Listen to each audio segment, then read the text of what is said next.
Hey everybody, welcome to the QuiverCast. You go left, I go right. Man, this wave is out of sight. Going surfing, going surfing, going surfing with friends. All right, everyone, welcome back to the QuiverCast. Today we are very excited to have surfer, shaper, former Major League Baseball player Daniel Norris. How are you, Daniel? I'm doing great, Mike. Thank you for having me on. This is cool. Dude, I'm so excited. So, you grew up in Tennessee, am I correct? That's correct. Yeah, Johnson City, Tennessee. You know, pretty much the uppermost northeast corner of Tennessee, right through the Appalachian Mountains. Was the ocean ever on your mind growing up? You know, yes and no.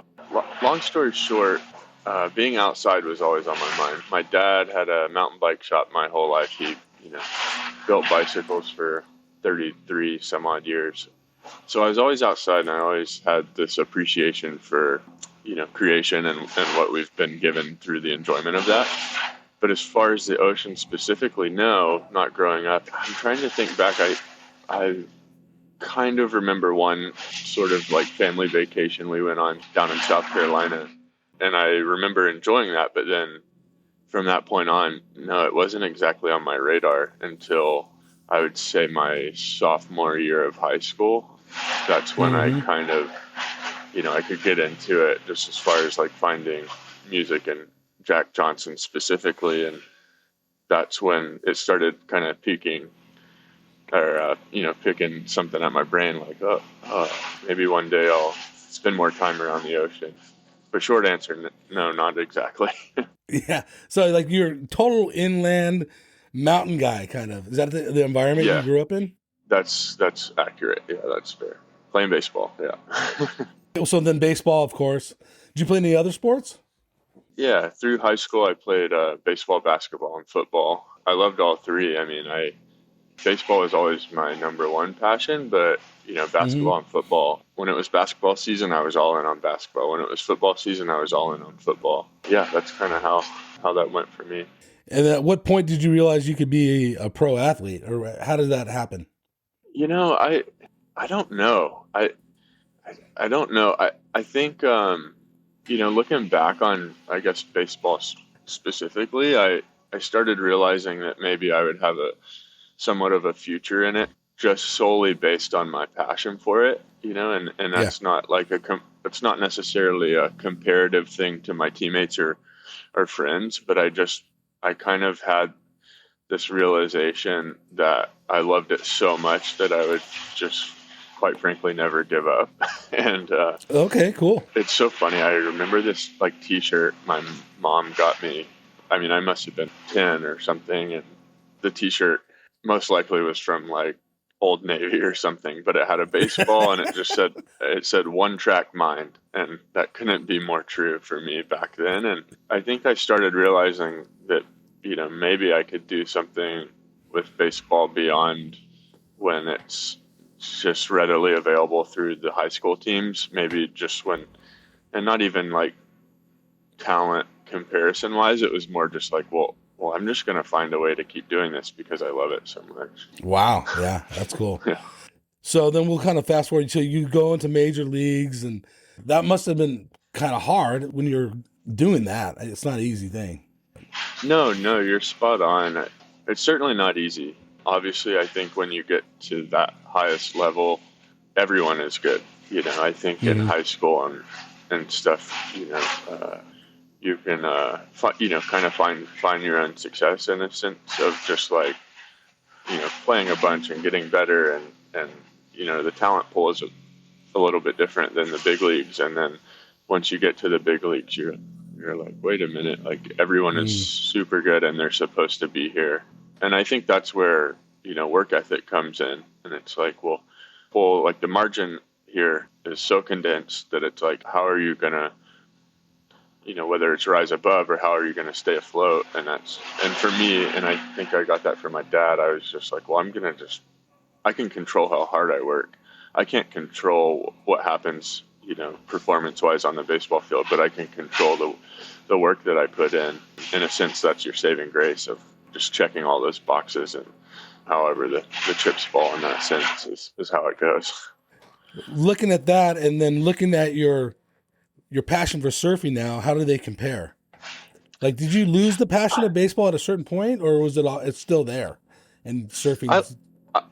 I love that question, and it's something that I have for sure asked myself many times. And it's kind of funny, I kind of mentioned Jack Johnson a few moments ago, just his music and kind of how that got me into surfing.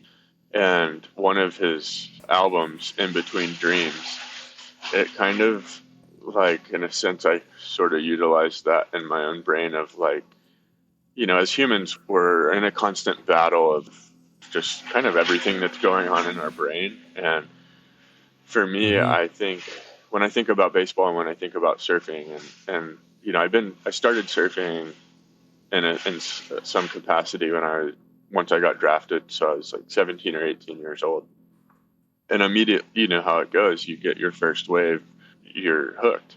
So I think my whole baseball career, a little bit, I could only surf in my off season. So part of that's like, well, I'm a little bit in between dreams. Baseball is certainly my priority and my number one passion, but surfing was like right there. If I had a bad game in baseball, I would kind of go back and study film, but then I'm like, I'm going to put a surf film on, ease my mind a little bit. And so it was, in a lot of ways, it was, I think I've said it before, surfing in a lot of ways was like a best friend to me. In baseball, if I was in a slump or not pitching very well, surfing helped me kind of like, well, no matter what, I can be able to surf, here in a few months or whatever it is. And so like watching surfing and falling in love with surfing all the while really helped me a lot, and I think of that album In Between Dreams, and I just sort of use those words in my own brain. I feel very fortunate to have two passions, whether that be baseball or surfing. It's like I can have both, and they help each other in a lot of ways, whether that be physically or mentally. Did baseball become harder for you? I mean, or surfing, you didn't take it so serious? Baseball's funny, and it's also so similar as surfing because you obviously have good days and bad days in both. You can paddle out and have the session of your life, and then the very next day you can have a complete shocker, and you're like, what's going on? Yes. And baseball's the same way. You could go out and throw a complete game shutout, and then your next start, you don't get out of the first inning. So I appreciate that of both sports because you can get humbled extremely quickly. I'll reference my dad a lot today because from a very long time ago, baseball specifically, he always told me never get too high and never get too low. I think that helped me a lot. I mean, it wasn't foolproof. I certainly had some hard seasons in baseball, but I always would go back to that and just know it's like, you're going to have another opportunity. And as long as you put the work in and check those boxes, you'll be prepared for whatever may come. So that helped me a lot. And it certainly helped me in surfing and shaping too. Yeah. Did your dad want you to get into mountain biking, like be a mountain bike pro? My dad's, he's the best dad in the world. He never pointed me in any certain direction. I think he just wanted me to be happy. When it was baseball for me, he was like, yeah, buddy, go for it. Just make sure you're having fun, work hard, have fun. He always said that. And he still says that, and when I really, was into surfing, he didn't know anything about surfing, but he just wanted me to enjoy it and have fun. And I think, now having a son of my own, I have a perfect study guide through my dad. I think about that a lot. Yeah, congratulations on the new baby. Very exciting. Thank you. I mean, brand new baby. Brand new, 3 weeks yesterday. Wow. Yeah. Wow. I think, yesterday. Yeah. Talking about your dad, what's your dad's name? David right. Norris. So David Norris. And you've only had a few weeks experience, but you see how hard it is being a dad?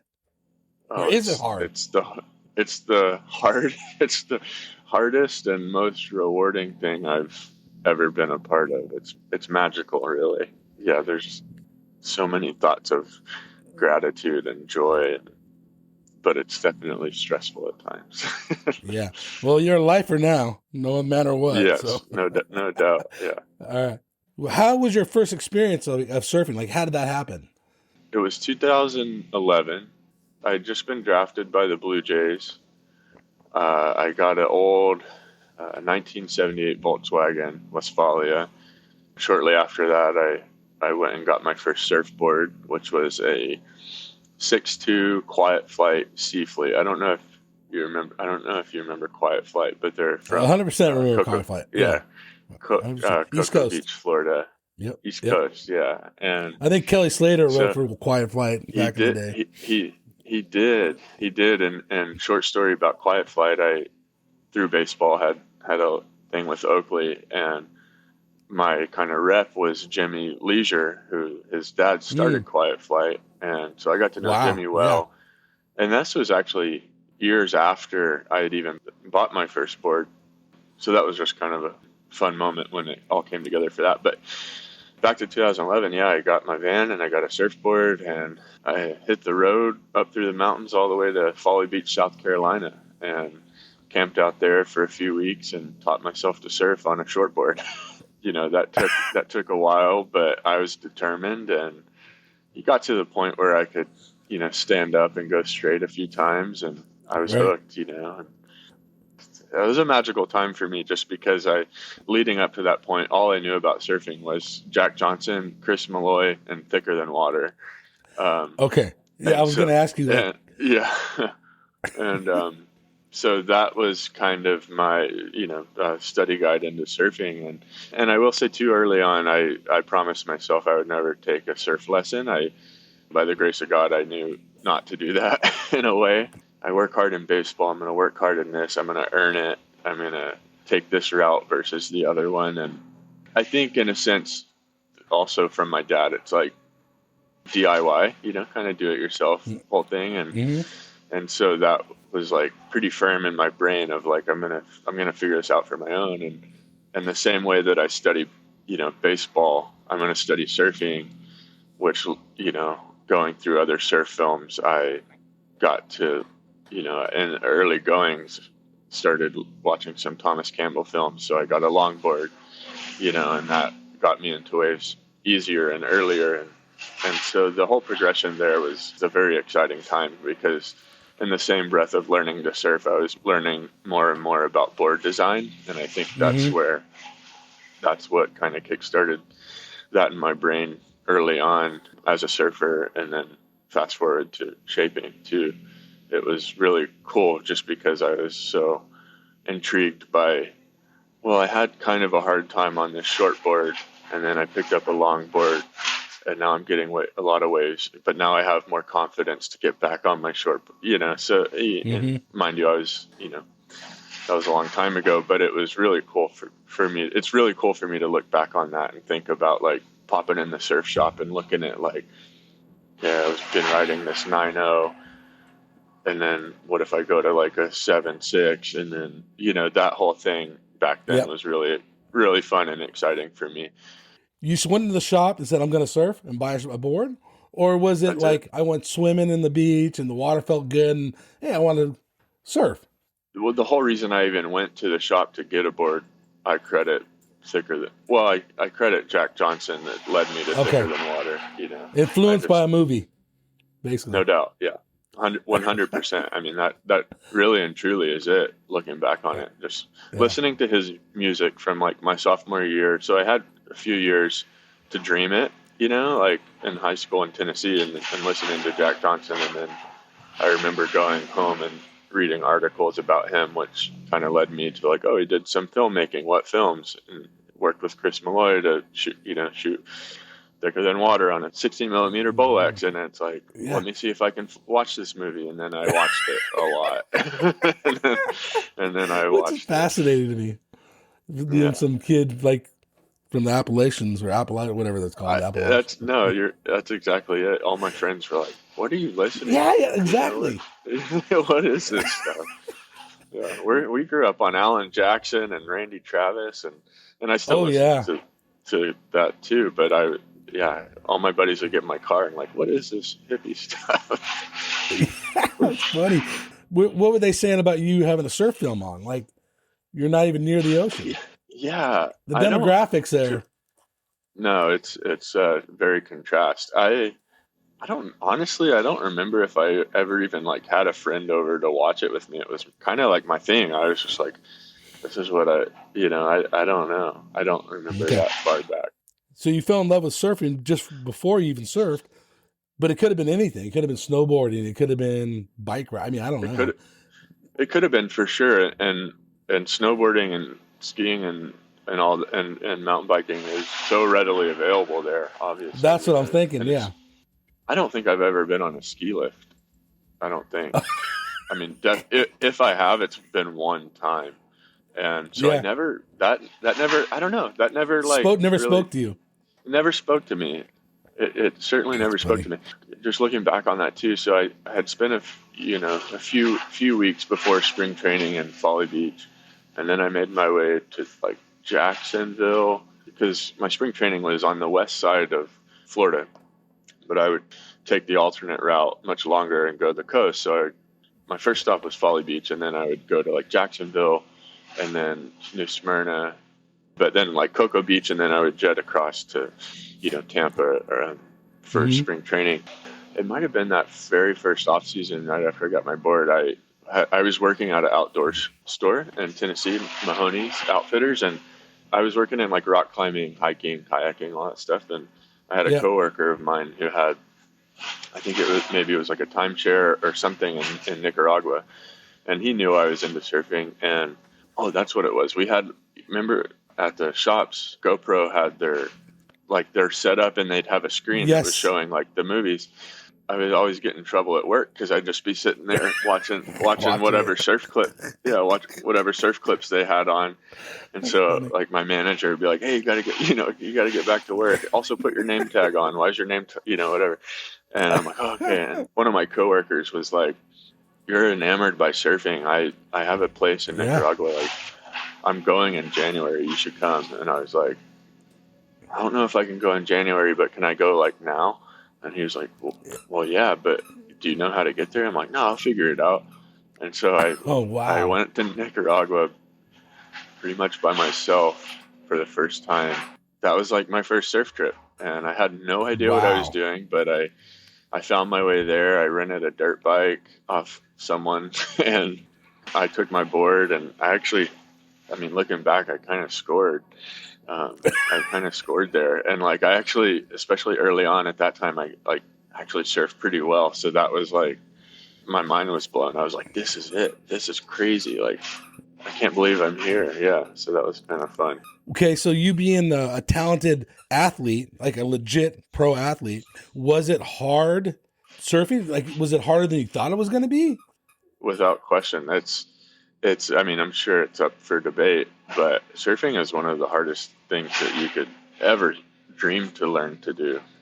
I mean, there's so many variables. I mean, if we want to talk baseball and surfing, I mean, baseball is extremely hard and in so many ways, but surfing is extremely hard in so many ways too. And it's not even, physicality and athleticism has nothing to do, in my opinion, has nearly nothing to do with surfing, just because you have to understand the ocean. As you have to learn about the ocean. You have to learn about tides and sandbars and reefs and timing of everything, where to take off, like what's the difference between this point break and a sandbar A-frame.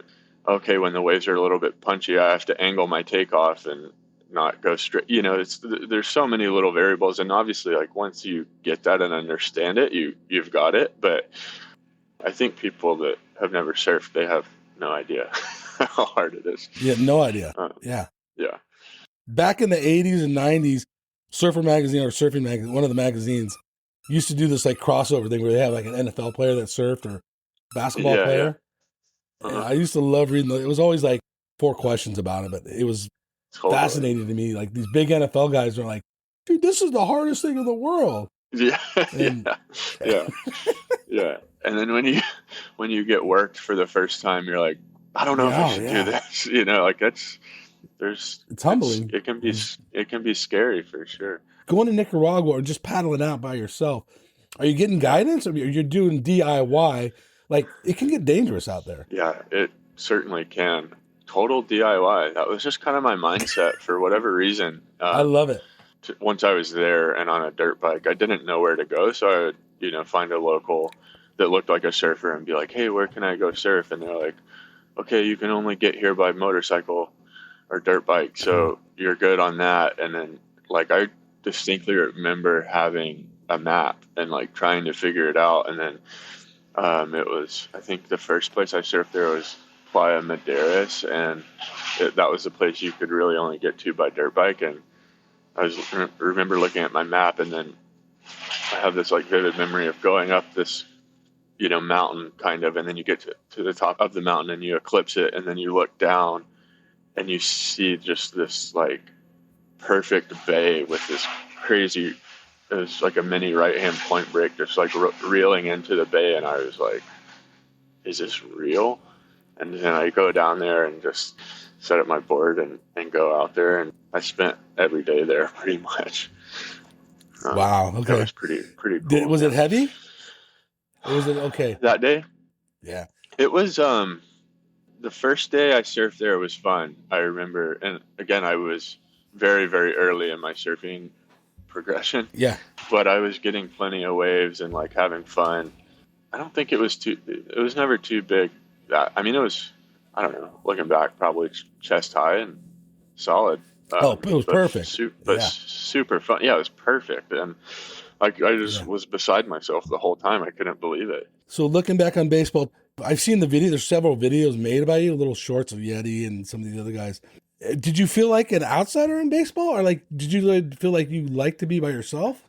That's a good question. I wouldn't say I felt like an outsider because I loved my teammates so much and I loved being in the clubhouse with the guys. Living in my van and that stuff that was pretty much just for the off season. And I mean, all that to say, during the season, I did enjoy my alone time. Like before I got to the field, I would go get a coffee in the morning by myself, maybe.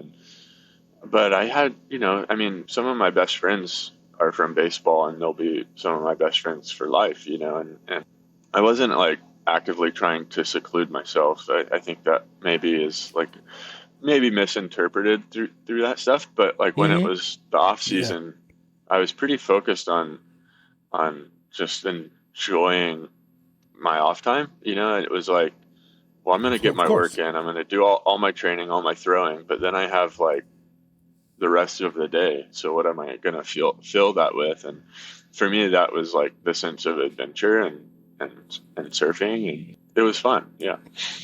Did any other baseball players have any surfing background or any? I think some of them were curious about it. Not until like probably halfway through my career, one of my teammates was from Temecula, and he, I was wearing all the surf gear, and he was like, "Oh, do you like to surf?" And I was like, "Yeah, I love surfing." And he was like, "Yeah, I kind of grew up surfing a little bit." And he and I ended up taking a little trip to Hawaii together that off season, and we got a few waves. He's one of my best friends, Brandon Dixon, and yeah, he can surf for sure. Yeah. Right on. Your whole career of baseball, are you surfing all the time as much as you can? Off season every day. I wanted to cram it in, and that's what brought me to California. Really, I think it was 2017. I blew my groin out pitching, and I had to have surgery. One of my teammates at the time, Anibal Sanchez, he had trained at this place in Santa Barbara called P3, and he was like, "You should go to Santa Barbara and like train and rehab your surgery there because you can surf." And I was like, "Wait, really?" And he was like, "Yeah, you got to go." And so I went out there. My first year out here I had actually been out here in 2016, but for just to surf. And I was like, wow, okay. So I go out there and I start training at this place, and I was like, yeah, I want to end up here. So I spent every off season up here, like Santa Barbara, Ventura, and I would train every morning and then surf the rest of the day.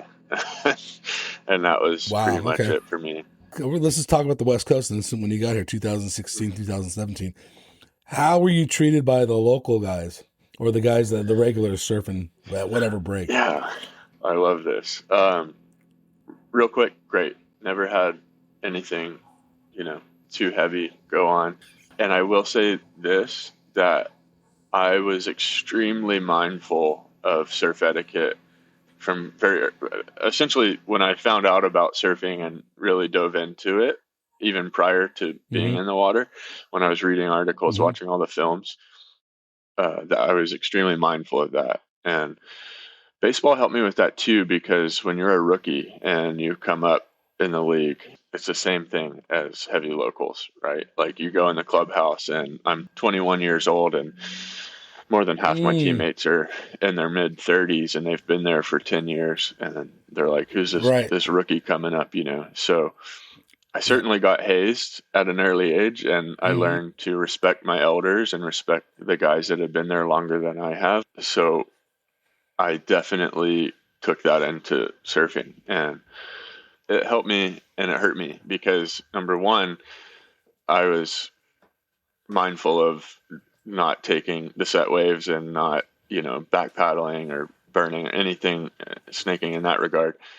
But it made me kind of timid in a way. So early on when I would go surf, I might get like 1 or 2 waves and that was it in a couple hours, because I was so conscious of like, I have to respect these people. I'm not from here. They've been here their whole life. This is, their home break. Made me some friends, but it didn't get me very many waves. Right. So, there's a win and lose there, but I think looking back, it was the right way to be, obviously, and now, I'll never be, quite frankly, I'll never be a local here. I'm not from here, but I do feel that I'm putting my time in and showing up every day to maybe establish a position at the break in a way. And, this past summer specifically, I was grinding out Ventura Harbor every day right off the South Jetty, and so that to me, I'm like, I'm going to put my time in and not even earn respect, but at least just show my face so people know that I'm here to surf. You recognize you. Yeah.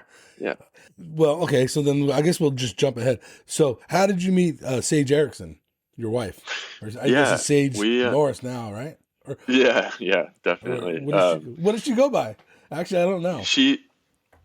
People, know her as Sage Erickson, but I guess legally it's Sage Norris. So, we met, we had so many mutual friends. Looking back on it, and because at that time when we met, I'd been out here for a while, and I was in Florida for spring training, and I was, every day after training, I was driving to Cocoa Beach to surf, and I was surfing with Jimmy Leisure from Quiet Flight, and then Chris Christensen is a real good friend of mine, and he was in town doing shaping there, and he and I were surfing. I think Jimmy was there that day, but we were surfing out front.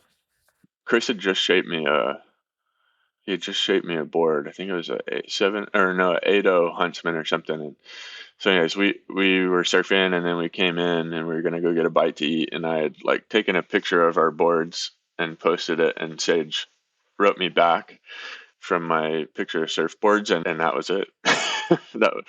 We started talking from there. And, she was still on tour, I believe, in Australia at that time. And it was, the rest is history. Yeah. There you go. Met my best friend. Yeah. Okay.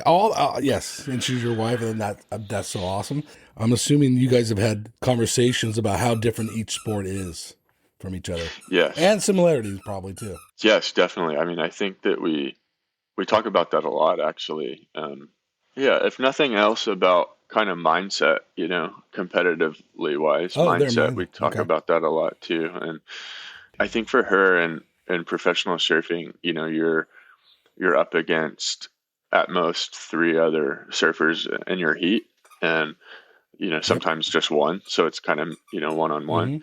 In baseball, it's 9 versus 9. And surfing obviously is an individual sport, and then baseball is a team sport. So But in the same breath, both sports have the element of things that you can't control. As a pitcher, if I make a good pitch, and the guy breaks his bat, but it lands for a hit, that's not a good result, but I made a good pitch. I did my job. I executed what I set out to do, but my result was backwards. And surfing too, the same thing happens. It's like, if a wave doesn't come your way, you can't control that. So it's like, if you're towards the end of a heat and you need you need an excellent ride, but a wave that only offers a 5 comes your way. It's like, you can't control that. You can surf it to the best of your ability, but if that wave is not offering an excellent score for you, then that's unfortunate, and you have to go home and think about that. Do you think it helped you, like, introducing each other or like meeting one another, like, say, for the first time? Did it help that you guys were both pro athletes so you guys could relate to each other, maybe? I'm guessing. I don't know. I think there's certainly an element to that, but at the same time, and like, I'll just say this, like, looking at our relationship and marriage, we're just like straight up best friends, and we that's cool. It's not something that we like think about or talk about a lot. It's like, we just love each other, and it's, I don't know, it's a beautiful thing, because that's all I could really say. It's like, we are who we are. It's not really none of my business, to be honest with you. No, but it's fascinating. It's a great question. I think it's just an interesting answer, because it's like, I don't view her as like, oh, I'm married to a pro surfer. I view her as like, that's my wife and my best friend, and I love her. And I truly mean that, and I'm grateful for that too. So it's been amazing. Yeah. So, but I think, I could be wrong, but I'm pretty sure I read something that you kind of helped her make surfing fun again. Like, maybe she lost, maybe became. I don't know. I mean, I think she's said that before. I swear I read that. Yeah, I recall that. I don't know what to do with that, because you don't have to. In the grand scheme of things, like, I think I just want to surf every day, and she has surfed all the most amazing waves in the world. So it's like going and grinding 100%. Ventura Harbor in June when it's like waist high and onshore, like, that doesn't appeal to her the same way that it appeals to me. So it's like, for me, it's like, let's go surf. Like, I just want to get a few waves. And she's like, well, So, but that being said, specifically, like, she'll go out with me on those days, and she's like, whoa, that was like more fun than I thought it would be. So I think that's maybe where that came from. But she loves surfing, She loves it. So there's perfect ways to say, I'm going to just, like, she surf Honolulu Bay or something that's 8 foot and grindy. If you guys were on, let's say, vacation in Maui or something, would you go out, or is that like, that's her level and you're going to stay back? Like, cause oh no, I like pushing myself. I do. Yeah, no, okay.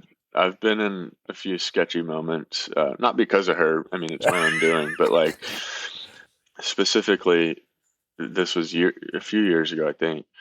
So her best friend, Alana, and Kyle, who's become one of my best friends, Sage kind of grew up in Hawaii, and they're born there and from there. So we go visit them once or twice a year. And we were there visiting them a couple years ago, and we had surfed in the morning, I think. I think we just surfed like Pupukea. There was some swell, but it was a rising swell, looking back on it. And as you know, in Hawaii, that happens quickly. It was like middle of the day, and we go to Haleiwa, and we paddle out, and it's probably head high, maybe a foot overhead, and get a couple waves. It's fun. Alana showed up, and Sage was like, oh, I'm going to go see Alana. They had just had their first baby. And I was like, all right. So she paddles in, and I'm out the back at Haleiwa by myself and on a rising swell. And there was this kind of local guy who was ripping all day, and he sort of is like to my left a little bit. And Set comes in, and we're like kind of paddling, just kind of get out the back a little bit, and then another set comes in. We start scratching to get over that one. Another set comes in, and it's substantially bigger. And I kind of look at the local guy, and he kind of looks at me, and we're scratching, and like barely just duck dive under it. And he looks over at me, and he's like, "Oh, bro, that was a set." And I was like, "What am I doing out here?" I mean, it's like, Hawaiian, probably, I don't know, 6-8 foot Hawaiian, which for here in California, I mean, it was huge. Yeah, it's huge. Right. And I was like, "What am I doing out here? I've never even surfed Haleiwa. Like, I need to get out of here." So I like paddled all the way around and came in, and she was like, "How's that?" And I was like, "Dude, you left me out there like that." It was massive by the time I got out. But no, I like, not in the scheme of like a Mavericks big wave. I like when there's proper swell. Like I love when it's like you get a little bit of a heartbeat going, and I like waves on the bigger side. And that was the one thing she said to me. And I was like, "You left me out there. Like, I didn't know what to do." And she's like, "You're capable. Like, I've seen you surf. You're good. Like, don't." And I was like, "Yeah, but I've never surfed." That was my first time surfing Haleiwa on a rising swell, and it was proper. So. Do your parents ever say anything to you about you surfing and how dangerous it is or anything, or are they just kind of oblivious to it? I think they're a little bit oblivious to it. There was one day they were out here visiting us, and there was a pretty good swell in California. This was a few years ago, and my dad was like, "Whoa, these waves are really big." And I was like, "Yeah," I'm all excited. And he was like, "Well, I guess you know what you're doing, so go have fun." But, being from Tennessee, they don't. And then if, East Coast doesn't really get big waves. So being out here and seeing that, they were like, "Whoa, this is crazy." So then you have this passion for surfing, you're pursuing it, you're living your life, you're living the surf lifestyle. How does shaping get in your life? So, like, looking back on it, I definitely accredit that time when I like kind of just started, I was watching these other surf films and seeing like longboards and fishes and just different boards and getting my hands on those and surfing those and feeling different feelings on the wave determined by the board, essentially. And I think it totally piqued this interest in my head of not only is, every wave different that provides a different feeling or a different line or different sections. Now I know that there's different boards that can equate those in a sense. And that was super early on. At the same time, I couldn't really find the time to start shaping back then. And then fast forward to now, I've been shaping for, I think, almost 4 years. So like when I sort of took the leap into shaping, I had totally made friends with some shapers at that time. Chris Christensen, John Monroy, he's Albatross Surfboards, is one of my closest friends. And then Josiah Morris is he was a local shaper here in Ventura. They've moved to Texas in the last couple of years, and he's still shaping there in Corpus Christi. But so a handful of these guys that I wanted to learn how to shape, they helped me so much. And fast forward to now, I've been shaping for almost 4 years, I think. 3.5, 4 years. Yeah. And it's the most amazing thing. It really is, because I like go to sleep at night and I'm thinking about boards, and then I'm like, "Well, this could be a really cool idea for an outline, or maybe a different bottom contour, or whatever it might, or a fin setup." And then I can go and make it. That was the reason I wanted to start shaping, was to make my own boards. I felt like I had a lot of these ideas in my head, and I just wanted a way to bring them to life and feel it. So that's why I got into it. And then, how it goes, like friends are like, "Oh, I want a board." Like, and my other friend wants a board. And so you start making boards for other people. And that wasn't even on my radar of like how rewarding that would feel to make a board for someone else and then get feedback on it. Like, "Oh, I just had such a fun session today on the board you made me. And like, this feels really good." Like, whatever. And I think when that first started happening, I was like, "Okay, I guess I'm going to do this." I really enjoy the actual process of shaping. It's extremely meticulous. I hand shape, so your relationship with the board is like ever so close.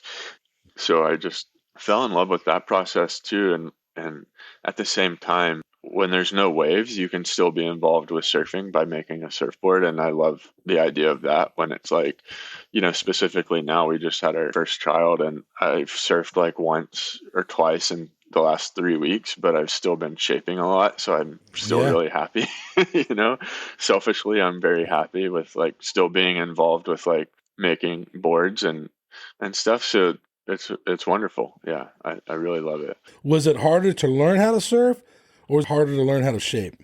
That's a very good question. So what I've learned from shaping is you can make the worst board in the world and you can still catch a wave on it. Like you can, Okay, yeah, like true. I can look at I'm looking at the first board I ever shaped right now and it's miserably bad. But after I shaped it, I had some amazing sessions on it where I was just, the first wave I caught on the first board I ever shaped was like one of my favorite waves ever, because I was like, wait, I made this and I'm riding this wall of water on something that I made. It's incredible. Having said that, if I were to go back and ride it now, I'd be like, wow, these rails are super boxy and the bottom is completely flat and, whatever in that regard. But I would venture to say that making a good board,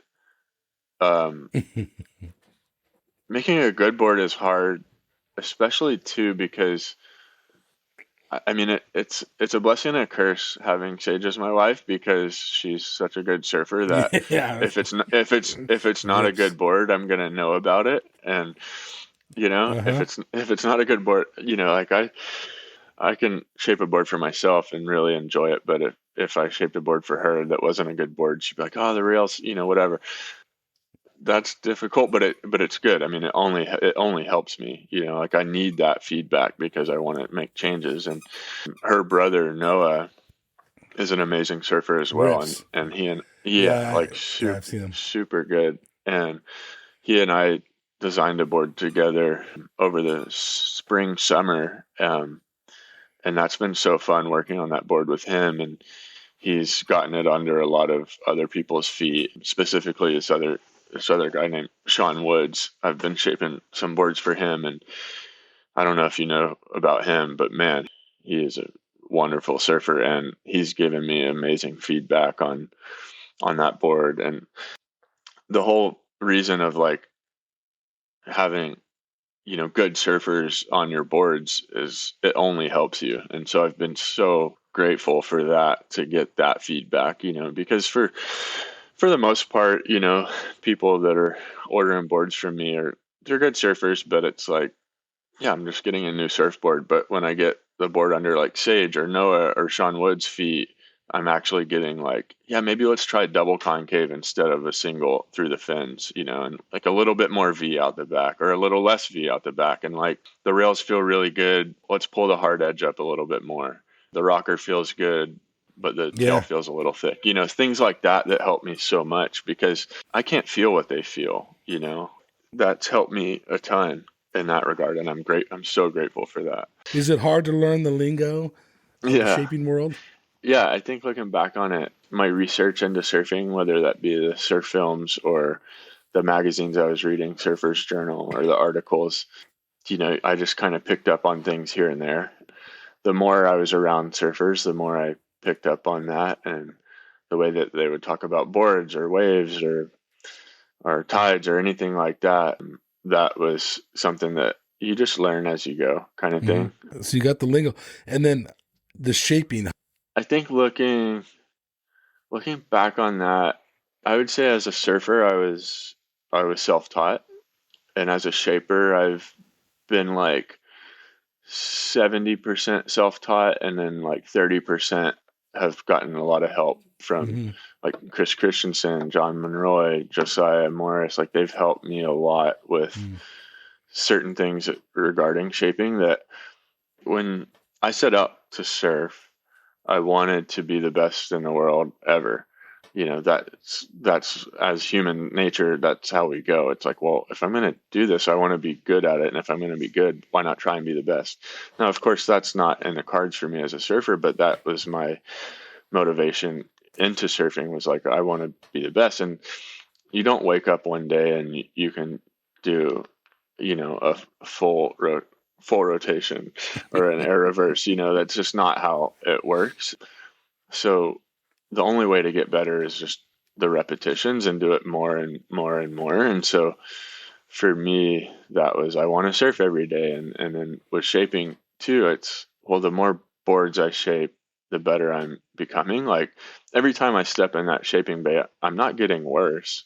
And so like realizing that in my head, it's like every time I go surf, I'm not getting worse. I might be in a slump, but that doesn't mean that I'm becoming a worse surfer. No, I'm learning every time I go out there. Even in baseball, it's like if I have a bad game and I threw my slider 40% of the time and the hard hit rate on it was 100%. It's like, well, I need a better slider. Well, I can't wake up tomorrow and have a swing and miss wipeout slider. No, I have to put the time in. I have to learn a new grip, a new wrist path, like all these things that go into becoming better at what you are setting out to become better at.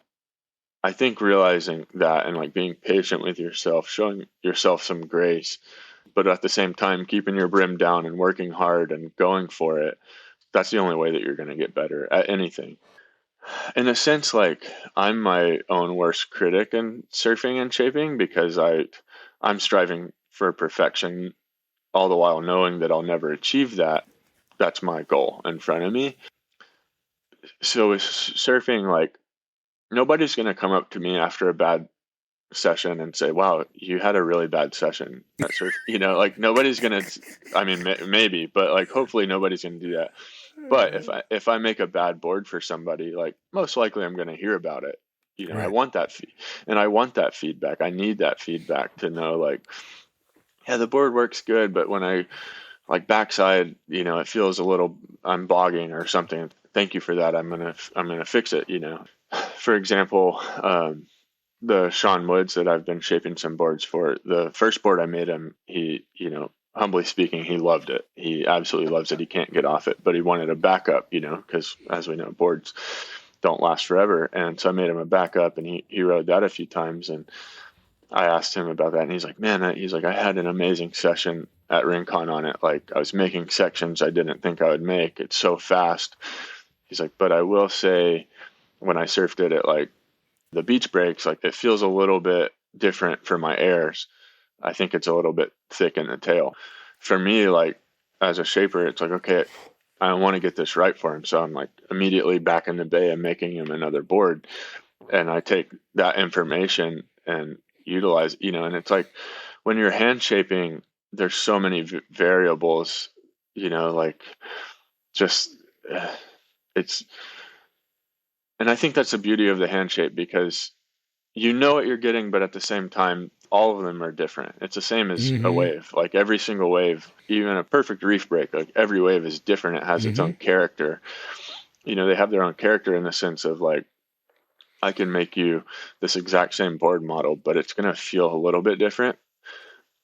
But doggone it, I'm going to try and I'm going to get as close as possible to that first board that you love so much, And so receiving feedback like that, it's paramount as a shaper. You can't go forward without it. That's what you have to do. And one of the best compliments I've ever received as a shaper, humbly speaking, but I showed up to, kind of the home break a couple months ago, and I just shaped myself a new shortboard, like proper shortboard.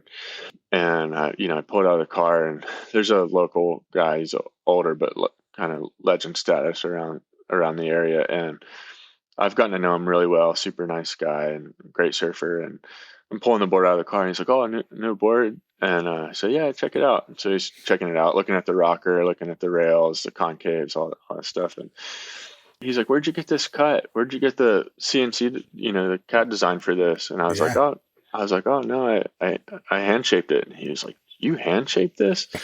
And that to me was like, man, that was the coolest. He didn't know he was giving me a compliment. He was just speaking, but it was like, that was a cool moment for me. Cause I was like, wow, that's pretty special. I think like 100%, and Of course, he didn't go ride the board, so he didn't know if it was good or not under the hood. But, I rode it and I had fun and I felt good on it. And it was super motivating too, because it's like I want to take that and replicate it, for Sean Woods specifically, or Noah or Sage. It's like if I make them a good board, now the pressure's on me to replicate that and be sure of what I'm giving them. Of course, you'll never be 100% sure with hand shapes, but that's what you're going for. And the value of that feedback is just massive, because if you don't get that feedback and you just keep making bad boards, then that stinks, but it's cool too. Like, as surfers, we talk about boards. We're in the water. Like, hey, what are you riding? That was a sick wave. Like, what are you riding today? Like, what fins you got, whatever. Mm-hmm. And so like the word of mouth, like the coolest thing for me is when I get kind of the random orders. I get a random email like, hey, I was surfing wherever today and saw a guy get a good wave on a board you shaped him. I'm interested.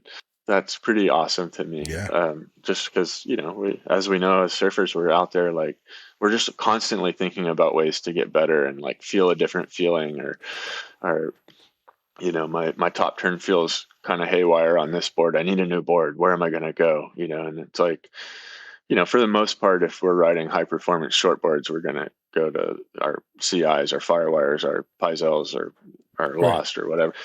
But in that regards, there's obviously a market for somewhat alternative boards, whether that be like twin fins or fishes or quads or just different outlines in that regards. Obviously, ASIMs have made this massive, whatever, resurgence, whatever you want to call it. And so I think my personal surfing, I like riding proper shortboards, so that's why I make a few for myself. But in ways, I'm a little bit hesitant to sort of like offer that as a board, but I'm still going for it. I'm still working on those designs. Like I would say that at this point, my somewhat, if you want to call it bread and butter, is kind of this smaller, fun twin fins and alternative-esque boards. But I definitely have aspirations of making good high performance shortboards. Why not? I want to go for that.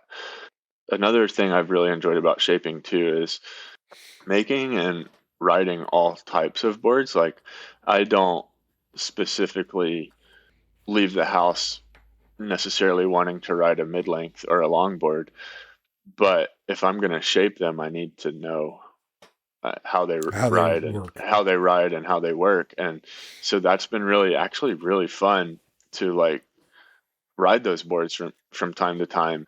I'd say in the last like year and a half, I'm like, okay, I have to ride a mid-length once a week. A lot of my orders are mid-lengths, not, I'd say it's like 50-50, but if I'm going to shape these, I need to ride them consistently enough to where I understand them. And so that's been sort of like a really fun kind of eye-opening thing. And, quite frankly, on the kind of small crappy days, it makes it really fun. It's kind of crazy. It's crazy. Days, like, I know it's crazy because, you show up, there's literally nobody out and it's like, well, I need to ride this board. I want to, and it's like 2 foot on shore, but it's like, wait a minute, I'm actually kind of having fun. And I made that section that felt like a quarter mile down the beach, but I made that section and was able to finish with a turn, and I wouldn't have done that certainly on my shortboard. So I've actually really enjoyed that side of it too. I think that's the maturing part of surfing. Have a couple boards in the car. Yeah, so I think so too. Yeah. I think so too. Yeah. And I've really enjoyed too, like diving more and more into fins. And I heard John talk about this a while ago, but it stuck with me, where, in Hawaii, you think bigger waves, more power, more waves have substantially more energy, more push.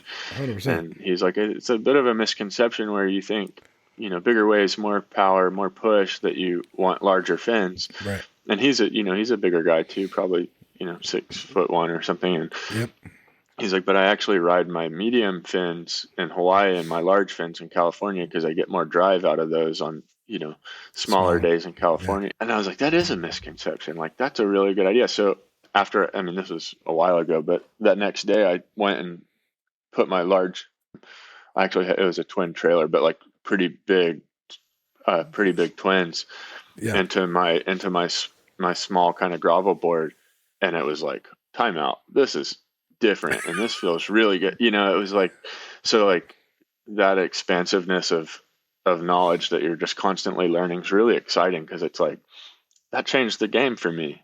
Yeah. That day specifically, where it's like, instead of riding my like thruster fins, and I just put in bigger twins with a bigger trailer, and it's like, Yeah. all of a sudden I have so much drive off the bottom, and it's like 2 foot, but I'm like, it's really cool. And like, getting to listen to someone of John's ilk talk about that, like 3 or 4 days ago, all my friends, we all sent it to each other, where they're tweaking that ghost a little bit, like less concave, more V out the back, and we're all like texting each other like, oh my gosh, like they're on to it, you know. But it's really, that's the beauty of it too, board design. It's just, You sound like you're super stoked on it. I mean, yeah. but really quick.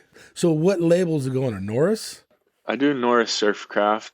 That's a little bit of an ode to my dad. My dad's bike shop was Norris Bicycles. So Okay. I was like, you know, he worked with his hands building bicycles, and I'm working with my hands building surfboards. So NorrisSurfcraft, yeah. How do people reach out to you? Via Instagram? Yeah, I guess Instagram, or I have my email in the bio. Yeah, that thing up there. It's just NorrisSurfcraft@gmail.com. And yeah, turnaround time's pretty good. Turnaround time's pretty good.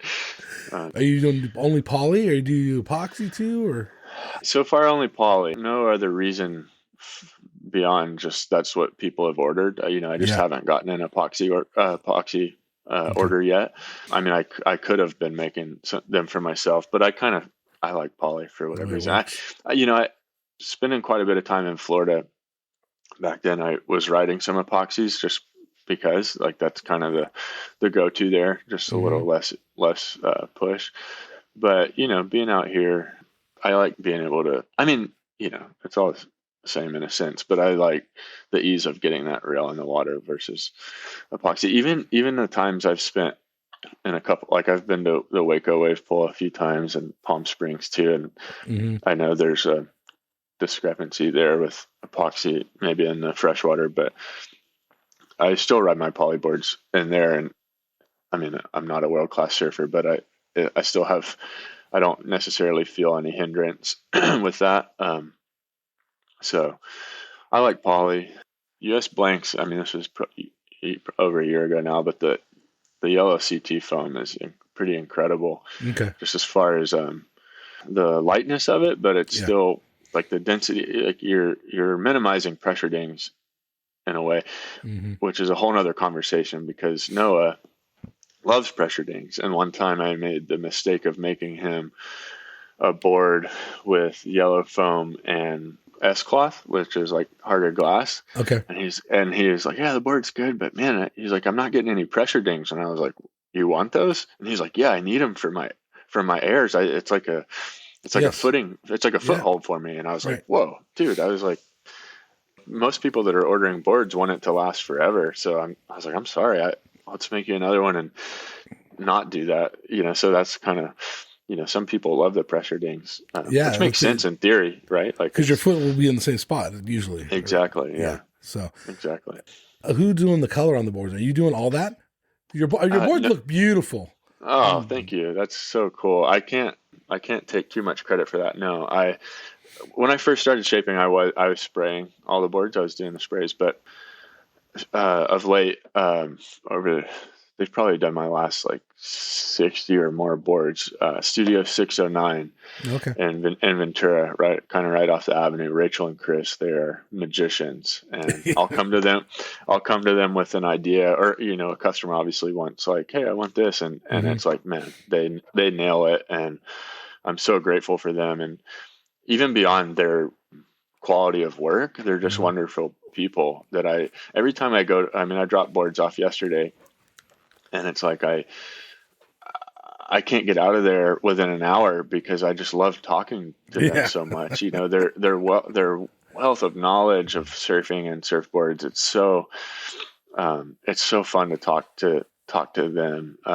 they just love surfing, and I love surfing as well. So it's fun to, drop boards off, which is somewhat transactional, but then it's like, let's spend some time together. And, Chris, like, tell me a fun story of surfing Stanley's before they blew it out or whatever, so just tell me something about that. Like, I love hearing surf stories, and I think I remain curious, Yeah, 100%.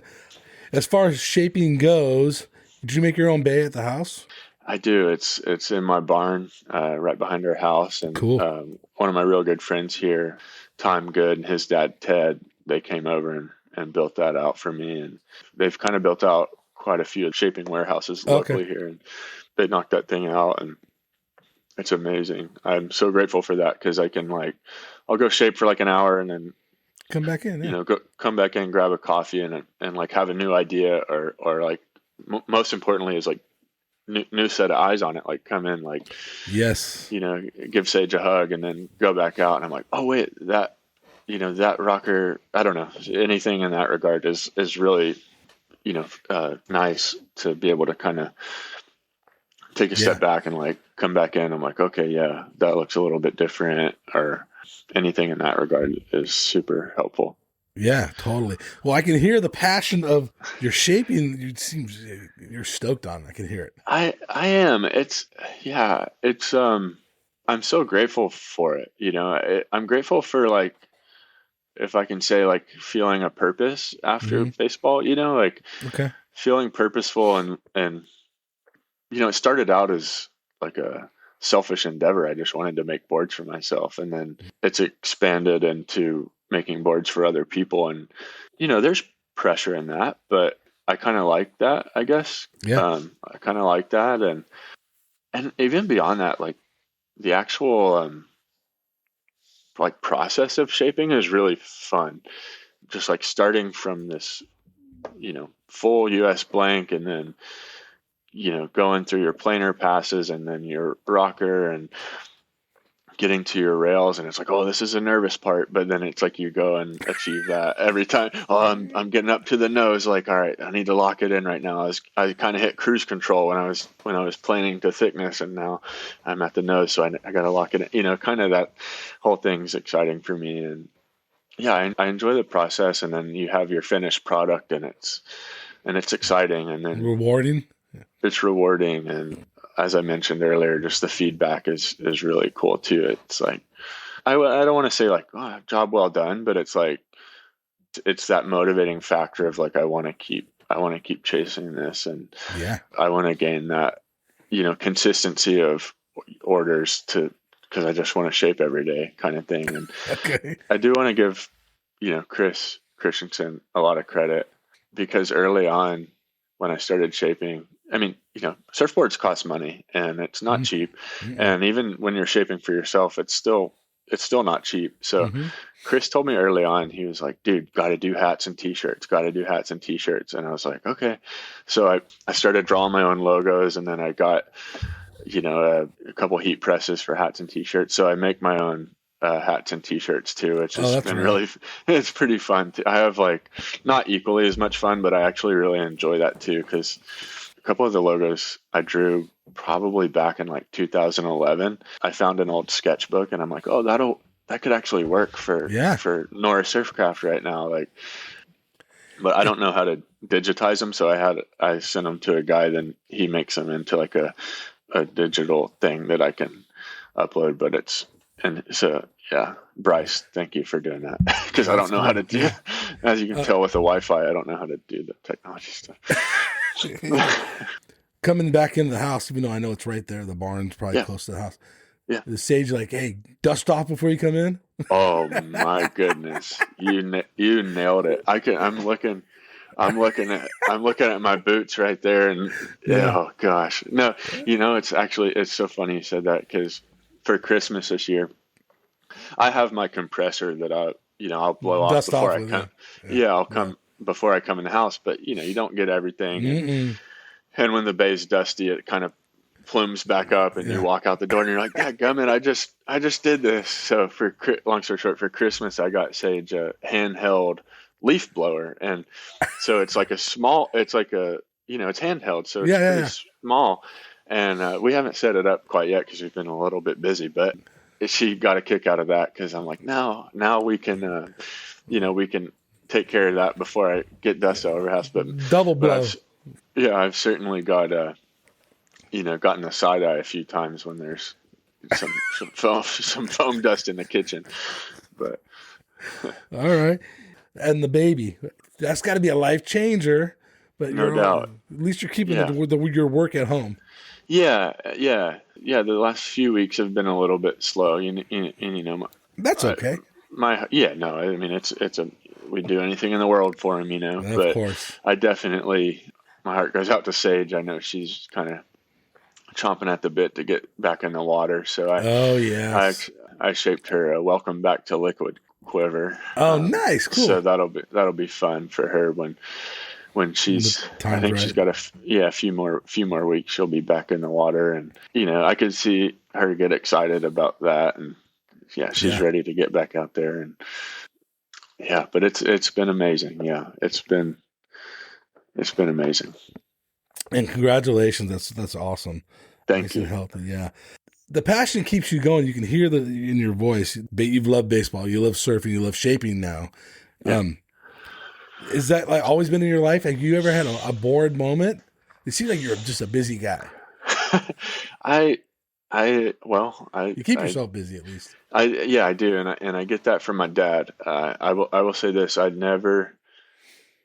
if I ever saw my dad in the house during the day, he was taking like a 15-minute nap. He was always outside, always working, always tinkering on something, and I certainly get that from him. Being still is great. I love, I think my still moments are in the morning when I'm having a coffee and read my Bible, and then beyond that, I'm like, all right, what do we got today? I'm like, okay, I got to shape a board. Oh, there's waves. I want to go surf, and whatever it might be. I like feeling productive, right? Like I think feeling a purpose of anything, and if I'm going to do something, I'm going to do it, or if I commit to something, I'm going to commit to it, and I think I'm just maybe not great at sitting still. I don't. I like being outside, I guess. There's always something to be worked on too. There's always something that needs to be fixing, and then that list just keeps going and going. Right. What about Tennessee? Do you miss Tennessee? Yeah, of course I miss Tennessee. We try to go there once or twice a year, and then my parents will come out here once or twice a year, and that'll never be enough, but that's just how life goes. And I miss everything. I miss my family, and I love Tennessee, and that'll always be, where I was born and raised. Unfortunately, they don't have an ocean, so they do not. and I'll give my parents credit. They're so understanding about that, and I think it goes back to my mom and my dad. They've placed importance on joy, and what brings you joy is good.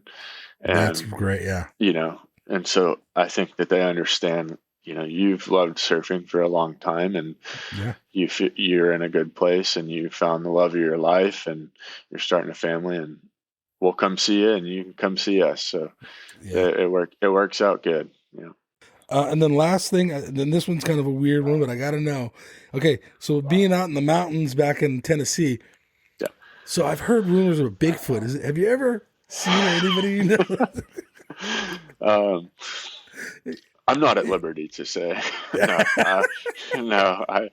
I've seen some big bears, but no Bigfoots. No Bigfoots. Yeah. So back in those hills, though, is it completely different than Southern California?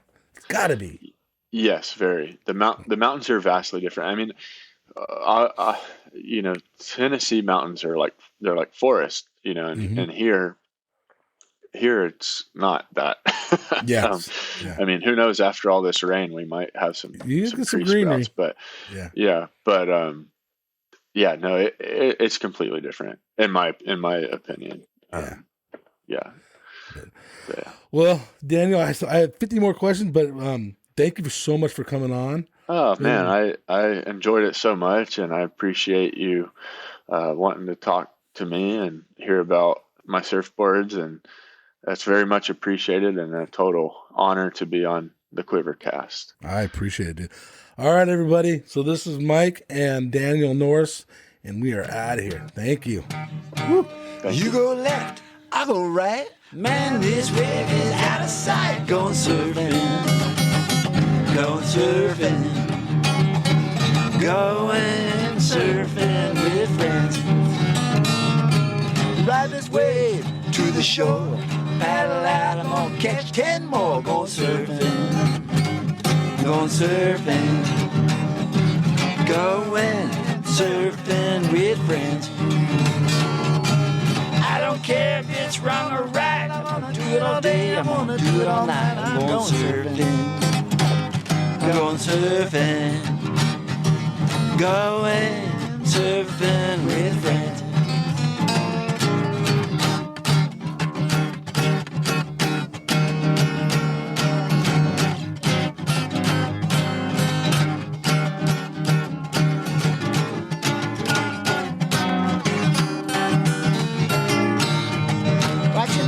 On my way, it's a beautiful day. I'm going surfing, I'm going surfing, going surfing with friends.